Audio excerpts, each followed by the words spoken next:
أشهد أن لا إله إلا الله وحده لا شريك له وأشهد أن محمدا عبده ورسوله أما بعد فأعوذ بالله من الشيطان الرجيم بسم الله الرحمن الرحيم الحمد لله رب العالمين الرحمن الرحيم مالك يوم الدين إياك نعبد وإياك نستعين اهدنا الصراط المستقيم صراط الذين أنعمت عليهم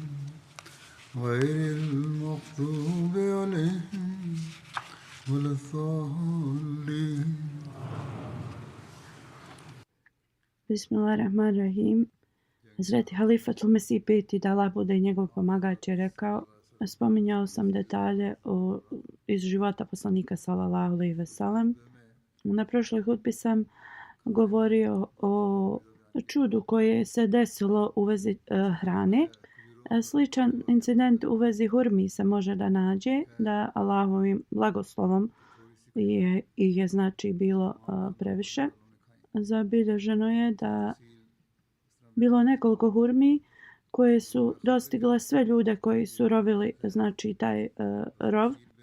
Kćerka od Hazreti Bešir bin Sad prenosi: moja majka Amra binti Ravaha nekoliko je hurmi stavila u moju odjeću i rekla je: odnesi tvom amidži i ocu i reci im ovo im je doručak. I ona kaže: išla sam, tražila oca i svog amidžu i prošla sam pored poslanika sallallahu alejhi ve sellem. Časni poslanik sallallahu alejhi ve sellem je upitao: djevojčice, šta ti imaš uza sebe?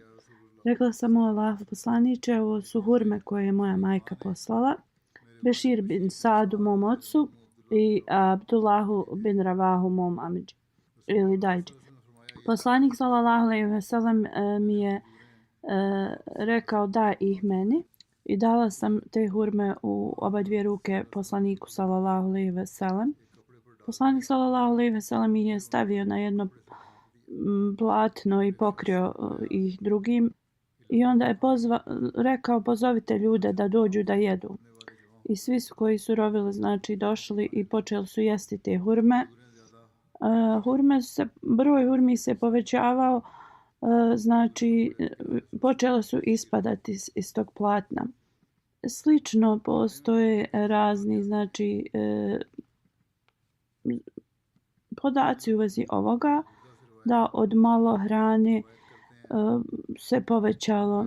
Bejdullah bin Abi Burda Umi Amir Eš'alija je hes, neka hranu koja se pravi od hurmi, masla i sira. Poslanik sallallahu alejhi ve sellem je bio u svom šateru i Hazreti Umi Selma je bila s njim. Ona je jela tu hranu. Onda je poslanik sallallahu alejhi ve sellem uzeo tu zdjelu i otišao je napolje. I onda je pozvao ljude koji su kopali taj rov i dolazili su i jeli, ali hrana se nije smanjivala. Obećan Mesih alejhi salam u vezi salik, to jeste neko ko znači traži Allah dželle šanuhu, piše, i koji znači postigne toliku blizinu uz Allah dželle šanuhu, uspoređuje kao neko topljeno željezo, kad ne možete vidjeti više željezo zato što je istopljeno. Obećan Mesija kaže: kad dođete do tog stepena blizine Allahu dželle šanuhu, tada Allah dželle šanuhu radi stvari, daje stvari koje se jednostavno iznad ljudske moći tim osobama. Na primjer, u toku Bedra naš poslanik sallallahu alejhi ve sellem bacio znači šaku pijeska na te neprijatelje. To je znači utjecalo na nevjernike da svačije su oči osjetile taj pjesak. Jednostavno ostali su bez vida i razbježali su se. Obećani Mesih alejhi selam dalje govori: postoje mnoga druga čuda koja je Allah dželešanhu čisto sa svojom moći podario. Mnogo puta, znači, zabilježeno je da je poslanik sallallahu alejhi ve sellem samo stavljajući prst u čašu vode toliko se to povećalo. Da je cijela armija i njihova, znači, životinje, kamile su se napile od toga. A ono što je na početku bilo nikada kao nije nestalo ili se umanjilo. Mnogo puta stavljajući svoju ruku na hljeb, nekoliko, znači, hljebova, to je nahranilo hiljadama njegovih vojnika. Isto tako se dešavalo dotičući mlijeko sa svojim usnama. Mnogi ljudi bi, znači, od te male sume ili količine bi se, znači, napili. U nekim slučajima kada bi stavljao svoju pljuvačku u nečistu vodu, postajala bi čista. Nekada bi neke velike rane zacijelio svojim rukama kada bi ih dotakao. Također bi vraćao, to imamo zabilježeno, oko i to bi se, znači, ozdravilo nekim ljudima kad bi im bilo izbijeno u toku rata. Sve blagoslovima, znači, njegovi ruku bi bili izliječeni i on bi također to uradio, ali naravno stvar da je iza toga čuda Allahova blagoslov i njegova moć i milost koga Allah dželešanu blagoslovi. Stanje licemjera i vjernika je zabilježeno u toku toga kopanja rova. Ibn Isak zapisuje ove detalje na sljedeći način. Mnogi licemjeri su bili vrlo lijeni da rade. Oni bi malo radili i onda bi se otišli svojim kućama bez informisanja poslanika sallallahu alejhi ve sellem. S druge strane, muslimani bi uvijek išli poslaniku sallallahu alejhi ve sellem i tražili dozvolu. To je bilo stanje muslimana. Licemjeri bi, znači, odlazili bez pitanja, ali bi muslimani pitali, znači, i poslanik bi im davao dozvolu. A isto tako, čim bi završili svoje potrebe ili šta su tražili poslanika, odmah bi se vratili.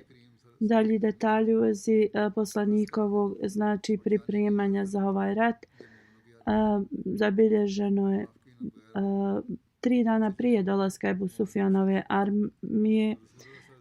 Rov je taj bio pripremljen. Djeca i omladina su bili poslati u tvrđave i žene isto tu. Svak ko je bio 15 godina je dobio šansu ako žele da učestvuju ili da se vrate nazad u tvrđavu. Hazreti Abdullah bin Omer je bio jedan od tih koji je dobio dozvolu da bude u tom ratu. Zaid bin Sabit, Hazreti Abu Sejd Hudri, Bara bin Azib. Prema Ibn Šamu, časni poslanik sallallahu alejhi ve sellem je postavio Ibn Maktum kao glavnog u Medini prije nego što je postavio kamp blizu planine Sala. To je sjeverno od Medine, i da je udaljena sad trenutno 500 metara od džamije poslanika sallallahu alejhi ve sellem. Armija poslanika sallallahu alejhi ve sellem je bila tu. Znači, šator od kože je bio stavljen tu za poslanika sallallahu alejhi ve sellem. Zaid bin Harsa je imao zastavu muhadžira, Sad bin Ubada od Ensarija zastavu je držao. Broj muslimanske armije historičari imaju različite detalje. Neki govore nije bilo više od 900, neki govore 700, neki 2000, neki 3000. Znači, postoje razni detalji o ovome. Historičari su imali, znači, vrlo težak zadatak da odluče koji je to broj. Zatim Muslim Maud radijallahu anhu sa njegovim znači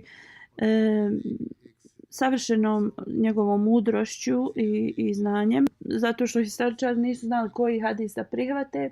On je prihvatio sve njih. Kako je to uradio? On kaže, historičari nam daju različite znači detalje u vezi broja. Neki govore da je 3000, neki kažu 1200 ili 1300 armije bilo taj dan. Znači postoji velika razlika i teško je to protumačiti. I historičari to nisu mogli da protumače. Kako god ja nalazim soluciju da prihvatim sve tri te.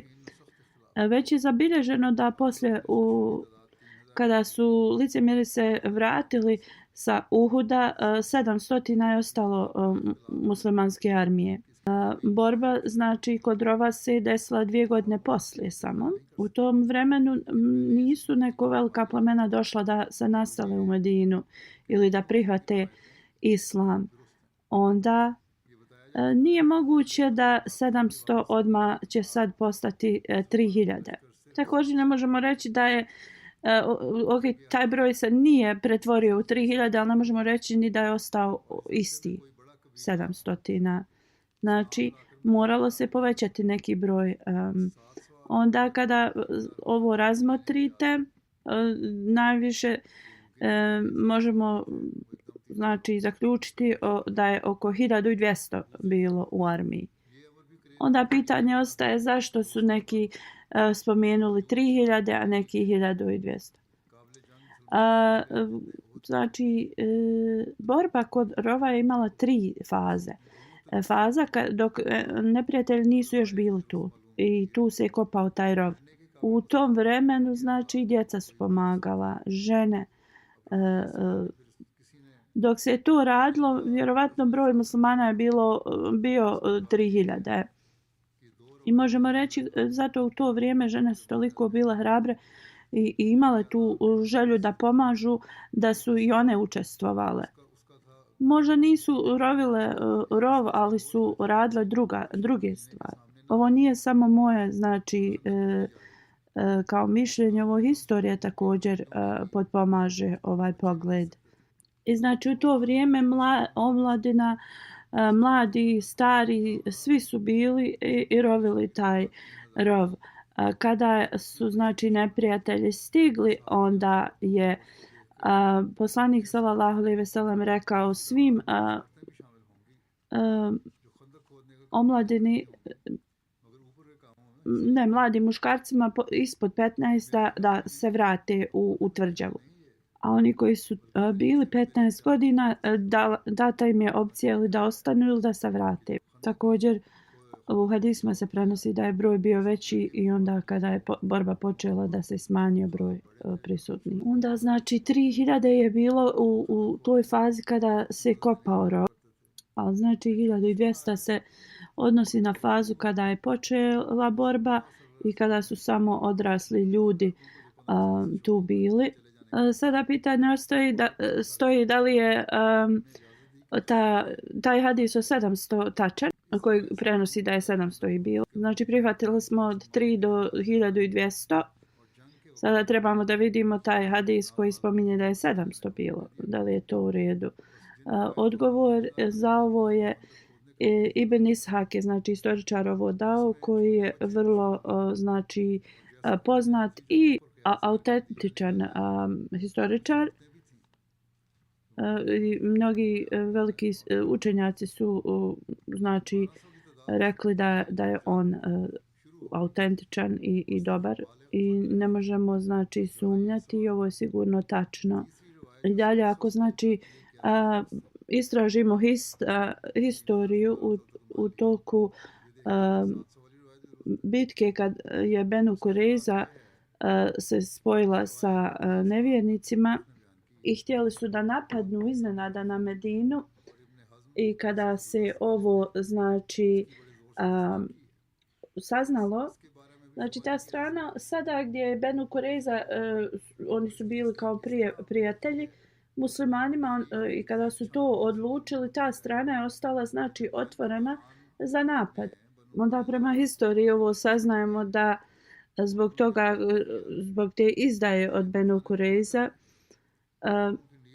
sada je to mjesto bilo nezaštićeno i onda je poslanik sallallahu alejhi ve sellem morao da pošalje muslimane da znači zaštite to mjesto gdje su žene i djeca boravili. Muslima ben Aslamu je poslanik sallallahu alejhi ve sellem dao 200 znači ashaba da idu uz njega i Zaid bin Harsa je dobio 300 znači ashaba i postavljeni su na 2 različita mjesta. I rekao im je da glasno uzvikuju tekbire, da tako daju do znanja da su žene i djeca zaštićeni. I ovako znači mi riješimo ovaj problem zašto Ibn Ishak je spomenuo 700 boraca, zbog toga što od 1200 znači je 500 poslato da čuvaju djecu. I na ovakav način znači historijski ti detalji su također riješeni kojima se nisu oni mogli dogovoriti. Detalji znači kada su nevjernici došli u Medinu u to vrijeme, Ebu Sufjanova znači armija je došla s njim na čelu i stavili su kampove oko grada. Hazreti Mirza Bashir Ahmed Sahib radijallahu anhu govori u vezi ovoga. Znači, posle toliko velikog posla, rov je bio završen. Ashabi su znači bili totalno izmoreni od ovoga rada. Ali čim su završili ovaj posao, Jevreji i idolopoklonici su znači došli u Medinu. Ebu Sufjan je prvo otišao prema Uhudu, ali to mjesto je bilo znači napušteno i onda je krenuo prema Medini. Ali grad je bio okružen velikim rovom. I kada je znači kada je ta armija iz Mekke došla i vidjeli da rov dijeli grad, bili su zaprepašteni i onda su oni morali da stave svoje kampove iza znači tog rova. I kada je poslanik sallallahu alejhi ve sellem čuo da su nevjernici došli, krenuo je sa armijom od 3000 iz Medine i znači on je stajao gdje mu je Sala planina bila iza njega. Taj rov nije bio toliko svugdje širok i to da neki nevjernici su mogli, koji su spretni, da preskoče ga sa konjem. Također neki znači dijelovi Medine nisu bili okruženi tim rovom i znači s te strane su bile možda neke kuće ili neke više stijene ili voćnjaci. Također i ti dijelovi su trebali znači da budu zaštićeni zbog toga da ne bi s malim grupama nevjernici ušli u grad i znači i poslanik sallallahu alejhi ve sellem je znači na mnoga mjesta postavio ashabe da čuvaju na sve znači frontovima Medine. I poslanik sallallahu alejhi ve sellem je rekao da li to bio dan ili noć, znači osiguranje i stražaranje se mora održavati. Nevjernici su vidjeli da ne mogu da vode ovaj rat na otvorenom polju ili iznenada da napadnu zbog tog rova, pa su onda počeli da traže način kako bi oni mogli da to postignu. U svakom slučaju, zabilježeno je da su nevjernici znači opkolili Medinu sa svake strane, ali svi ti pokušaji nisu bili znači uspješni, zbog tog rova nisu mogli prići blizu. niti su mogli otvoreno da napadnu muslimane. Ebu Sufjane, Huyej bin Ahtab su se osjećali znači totalno nemoćnima. Oni i znači je bio od Benu Nazir jevrejskog plemena poglavica i odlučio je znači da odu kod Benu Kureza i da ih znači navedu da izađu iz tog ugovora mira ili prijateljstva s muslimanima i da kao oni se udruže i napadnu Medinu zajedno. Huyej bin Ahtab znači je otišao da se sastane sa Ka'b bin Asad Kurezija. On je bio poglavica Benu Kureza. Kada je čuo Ka'b da on dolazi, on je zatvorio vrata svoje tvrđave. Huyej ga je pitao da uđe. Ka'b nije želio da mu otvori vrata. Huyej je zvao Ka'b, otvori vrata. Ka'b je rekao, Huyej, ti si zloban čovjek, ja sam već potpisao ugovor mira sa Muhammedom sallallahu alejhi ve sellem i neću znači da ga prekršim. I ja sam uvijek znači znam da je Muhammed istinit i čovjek koji drži do svoje riječi. On je ovo rekao na početku, ali Huyej je bio znači dalje rekao, otvori vrata, želim nešto da s tobom razgovaram. Onda je on rekao, tako mi Boga, neće otvoriti vrata, ali posle nekog znači promjenjivanja riječi i toga, onda je on otvorio vrata. Huyej mu je rekao, Ka'b, ja sam ti doveo armiju koja je takva, koja jednostavno izgleda kao oni valovi koji udaraju znači i lome sve. Doveo sam ti poglavice i vladare Kurejšija i onda im je znači objasnio koja su sva plemena se pridružila njima da bi pobjedili muslimane. Onda je rekao, mi smo znači dali tu zakletvu svi da nećemo napustiti ovo mjesto dok znači ne iskorijene islam, ne završe Muhameda kao njegove ashabe.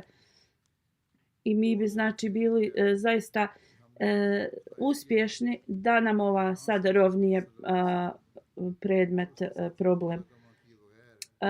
Ka'b znači nije opet dozvolio, ni se prihvatio da prekrši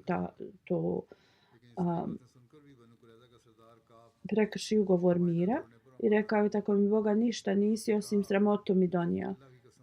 Ili kao crni oblak koji nema u sebi vode, samo kao može da svjetlice iz njega znači udaraju, a nema vode. Huyej, neka si uništen, pusti me.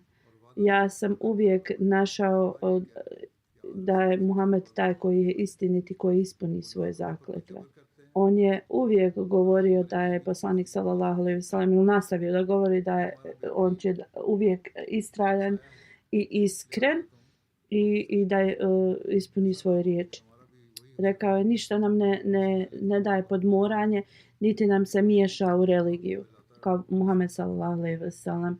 I rekao je, on je odlučan komšija naš i odmakni se, jer ne želim da rizikujem da imam istu znači sudbinu kao što ste vi svi prije imali. Onda je nastavljao i govorio kako je njegova pleme Benu Keneka prošlo kroz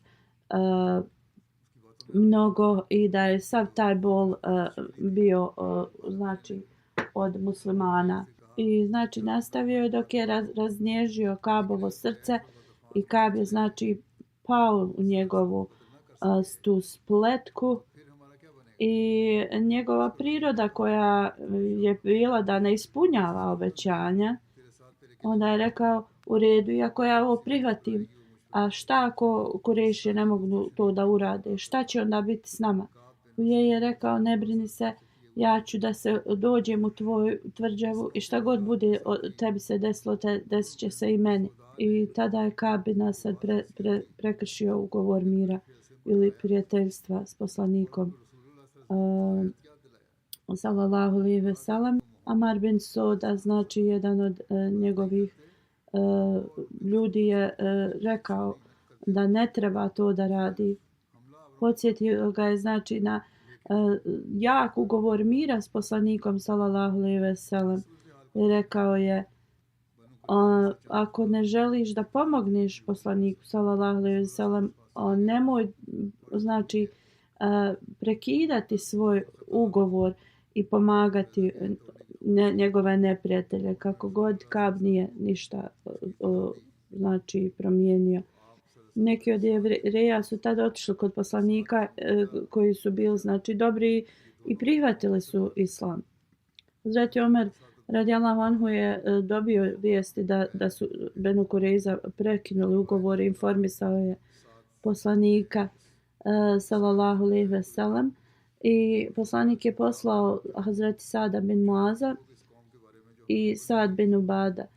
Oni su bili znači poglavice svojih plemena i Abdullah bin Ravaha i Havad bin Džubeir je poslat.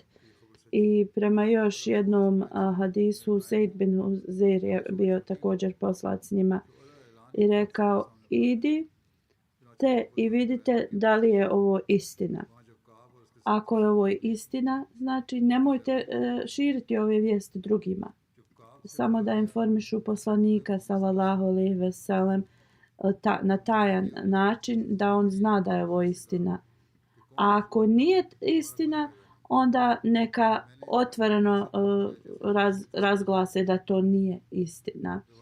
I oni su otišli, ova delegacija, kod Ka'ba, znači, i njegovo totalno ponašanje se je promijenilo. Delegacija znači posjetila njih na ugovor mira. Delegacija od poslanika sallallahu alejhi ve sellem. On je rekao, kakav poslanik? Mi nemamo nikakvog ugovor mira s njim i ja sam to na komadiće iscijepao. Prema hadisu oba dvije strane su znači ljutito odgovarali jedni drugima i onda su se muslimani su se vratili i tajno pokazali poslaniku da je ovo istina. Čak i u ovakvom znači vrlo teškom stanju poslanik sallallahu alejhi ve sellem je znači ostao tih. Uopšte to nije znači doticalo poslanika ili nije pokazivao. Poslanik sallallahu alejhi ve sellem je rekao radujte se radosnim vijestima od Allaha dželle šanuhu, o vi vjernici. Ja imam znači potpuno vjerovanje kad ja budem radio tavaf oko Kabe i ključevi znači Kabe će biti u mojim rukama i Kosros i Cezar će biti uništeni totalno i znači njihova bogatstvo će biti potrošeno na Allahovom putu.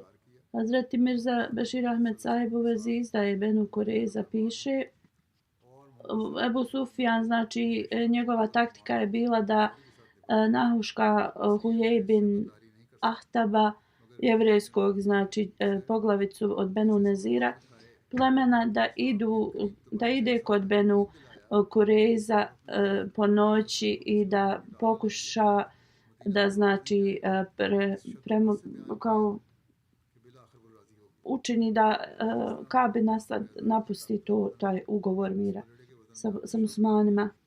I znači on je došao u kuću od Ka'ba i rekao znači da ne želi, odbio je to i rekao je mi smo znači potpisali ovaj ugovor, a Muhammed sallallahu alejhi ve sellem uvijek je znači ispunio svoju riječ, kako god Hujejb je također obećavao svašta nešta i da će kao islam biti totalno uništen i znači i da oni se neće nikada vratiti dok ne iskorijene islam I tako obećavao mi je ove stvari. I onda Benu Kureiza znači je se također pridružila nevjernicima. Znači drugim riječima sada armija koja je bila znači toliko jaka još se pojačala sa pristupom Benu Kureiza. Kad je poslanik sallallahu alejhi ve sellem dobio ove vijesti, prvo je poslao Zubeira bin Avama tajno da pronađe da li je ovo istina. Poslije je poslanik sallallahu alejhi ve sellem poslao Sad bin Muaza, Sad bin Ubada koji su bili poglavice Osin Hazreć plemena i još nekoliko uglednih ashaba kao njegovu delegaciju da idu kod Benu Kureiza. I rekao im je strogo da ako je neke su vijesti koje su znači da je to izdaja u znači tajnosti, da se to riješi i njemu kaže da ljudi se ne uspaniče. I kada su ovi ljudi znači otišli kod Benu Kureiza, pričali sa Kaab bin Asad, on je tada bio vrlo arogantan kada je razgovarao s njima. I znači onda su oni rekli kao idite, nema nikakav ugovor mira između Muhameda i nas. I tako Sad bin Muaz, Sad bin Ubada su došli kod poslanika sallallahu alejhi ve sellem i informisali ga u vezi ovoga na način na koji mi je poslanik sallallahu alejhi ve sellem rekao. A nekada i naša omladina pita zašto su Benu Kureiza bili kažnjeni na način na koji su kažnjeni. Kada čuju sa druge strane od nemuslimana kao u vezi te kazne i šta se desilo. Oni su bili znači kažnjeni zbog znači prekida ugovora znači mira. Postoji mnogi detalji koje je Hazreti Musa Maud radijallahu anhu u velikom znači detaljno ispričao i inšallah u budućnosti ću da ih spomenem. Hudamul Ahmedija štima počinje danas. Hudami trebaju da znači ovo iskoriste sve znači koristi ovoga da posvoje. Prema prognozi vremena bit će kišovito, da Allah dželešanu znači im pomogne. U toku ovih dana Hudam trebaju da povećaju svoju znači duhovnost. U toku ovih dana trebaju da se znači fokusiraju da uče salavate i dove u kojima sam ja rekao da se uče i trebaju da ovo znači nastave da non stop uče, da Allah dželešanhu znači sačuva sve od bilo kakvog šejtanovog napada. Danas ću da klanjam neke dženaze u odsustvu od sljedećih znači članova džematlija i spomenut ću neke detalje u vezi njih. Habib Rahman Zirvi sahib iz Rabve koji je nedavno preminuo u 73. godini i na lillahi min ilaihi rađiun. On je bio musi, hvala Allahu, i također je dao život u službi džematu. Sufi Huda Baš Zirvi sahib je bio njegov otac i znači njegov porodica je preko njegovog oca znači primila Ahmedijat i on je to primio u Ahmedijat je znači 1920. od Musa Mauda radijallahu anhu. Posle školovanja 1981. godine je dao život u službu džemata, prihvaćen je njegov vakf i znači on je radio je u biblioteci i to hilafet biblioteka. 3-4 godine je bio glavni za to. Nazaret Išad posle toga je radio. Naib naziv Divan je bio zadnja njegova znači služba. Služio je na radnim znači odborima. S punim predanjem je radio. Taskari Meti je knjiga u kojoj je znači prikupio sve detalje u vezi života obećanog Mesija alejhi salama. I osim ovoga, ova knjiga će se i štampati, radio je na drugim nekim projektima. Imao je jednog sina i dvije kćerke, veliku vezu za hilafet, bio je vrlo tiha osoba, radio je svoj posao na najbolji način i sve ispunjao. Bio je vrlo dobra osoba, da Allah dželešanu mu podari oprost i milost i da njegova djeca ostanu na putu bogobojaznosti. Dr. Sejd Riza Hasan Saib je sljedeća dženaza. Nedavno je preminuo. Hvala Allahu, bio je Musi. Zijel Hasan Saib je njegov otac. Dao je život službu islama kao medicinski doktor. Od mladosti je radio i pod Nusret Džehan projektom. Više od 20 godina je bio u Gambiji, nekim afričkim zemljama i u Pakistanu. Poslije službe mnogo godina u Keniji, tražio je da se ide na specijalizaciju kao generalni hirurg i to je radio u Pakistanu i tu je dobio te diplome i certifikate. Također je predavao anatomiju na medicinskom fakultetu doktorima. Bio je vrlo dobar doktor. Također je u Gambiji pomagao lokalnim studentima financijski. Davao im je novac za to, tražio im je posao. Pomagao je onima kojima je trebala pomoć. Bio je vrlo predan da klanja tahadžud i njegove molitve. I ovo od rane mladosti njegova karakter. Oni koji su ga znali rekli su da je uvijek bio toliko dobar prema svojim pacijentima. Uvijek radio predano, uvijek Allah dželešanu samo tražio pomoć od njega. Ima je veliku žar za službu. Velike morale je posjedovao da mu Allah dželešanu podari milost i oprost. Profesor Abdul Jalil Saib iz Rabve u 80. je preminuo na Allahi wa alejhi rađiun. Hvala Allah, bio je Musi. Porodica je prihvatila, njegov djed je prihvatio Ahmedijat. 1964. kada je završio svoje školovanje je bio postavljen da predaje u Talimul Islam koledžu. Onda 1966. je završio magistrat u engleskom i onda je u Talimul Islamu bio u engleskom departmanu i 39 godina je radio kao profesor. Ja sam također bio njegov student u koledžu. Bio je vrlo tih i podučavao nas je na vrlo lijep način. Imao je lijepu vezu sa studentima i poštovanje prema njima. 2003. godine kada se penzionisao dao je svoj život u službu džemata i bio je Sadar Enđiman Ahmedija i to za rekorde. Naib Nazir je služio. I služio raznim odborima u džematu. Bio je Sadar Međlisejt u Pakistanu i služio je kao kazi u džematskom tom odboru i kao lokalni predsjednik u njegovoj mjestu.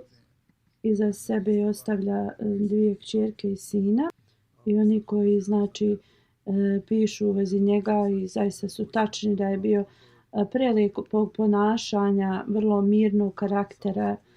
Često je volio da bude tih, da ne govori, ali kada bi govorio to bi bilo nešto što bi bilo baš prefin govor. A nikada ne bi se miješao u tuđe poslove. Ali gdje bi ga neko upitao u vezi nečega, vrlo bi dobre savjete davao. Uvijek bi radio je sve što je dobro, ali ako nekad prolazi kroz neku poteškoću, ali nešto ne bi se bunio, ne bi se žalio u vezi toga. Bio je vrlo strpljiva osoba, zadovoljna, znači na vrlo neznat način. Tih način bi i financijski i svakako pomagao druge. Imao je veliku vezu sa hilafetom, pisao bi redovno. Imao je veliku i dobru vezu sa svojom porodicom. I bio je dobar suprug i sin. Ispunjavao je te dužnosti. Njegov brat piše da je se brinuo o svojoj braći također i sestrama i da je to smatrao da je njegova dužnost i to. Master Munir Ahmed Sahib je sljedeća dženaza. Nedavno je preminuo u 82. godini na Lillahi wa inna ilaihi rađiun. Hvala Allahu, bio je Musi. 1930. godine njegov otac je znači prihvatio Ahmedijat u toku drugog halife radijallahu anhu. Znači 40 godina je služio u Hudamu Ahmedija i Ansar Ahmedija u raznim uredima, odborima. Bio vrlo iskrena osoba i služio zajednicu vrlo dobro. Druge je pomagao. On je bio znači učitelj i hiljadama znači studenata imaju veliku cijene ga. Uvijek je znači pomagao ljude. Išao bi znači urede vlade i pomagao drugima. Ne samo da bi im pomagao tu, nego bi ih dovodio i ugošćavao u svojoj kući. Imao je veliko znači poznanstvo i on bi to služio da pomogne džamatu i drugima, ne za svoju korist. Uvijek pomagao onima koji su pritvoreni u zatvor, da li to bila Ahmedi ili ne Ahmedi, i uvijek bi znači imao bi dobre znači vezu sa onim koji čuvaju zatvorenike u zatvoru i tako bi znači pomagao i onim Ahmedim muslimanima koji su u zatvoru. Kada sam ja bio u zatvoru i oni koji su bili sa mnom, izašao nam je veliku znači pomoć. Zbog tih veza njegovi sa tim koji su radili, mi smo imali znači stvari koje nisu dostupne običnim zatvorenicima. I hvala Allahu dželešanu, nije samo pojedince neke pomagao, već je uvijek bio spreman da pomaže sve. Imao veliku ljubav prema Kadijanu i posjećivao Kadijan skoro svake godine. Kada bi neko došao u njegov distrikt, znači uvijek bi pomagao im. 1988. godine je bio tužbu protiv njega da je dijelio neke džematske brošure, ali poslije je znači bilo to zatvor. Alhamdulillah, nahmaduhu wa nasta'inuhu wa nastaghfiruh wa nu'minu bihi wa natawakkalu alayh wa na'udhu billahi min shururi anfusina ومن سيئات أعمالنا من يهده الله فلا مضل له ومن يضلل فلا هادي له ونشهد أن لا إله إلا الله ونشهد أن محمدا عبده ورسوله عباد الله رحمكم الله إن الله يأمر بالعدل والإحسان وإيتاء ذي القربى وينهى عن الفحشاء والمنكر والبغي يعظكم لعلكم تذكرون اذكروا الله يذكركم وادعوه يستجب لكم ولذكر الله أكبر.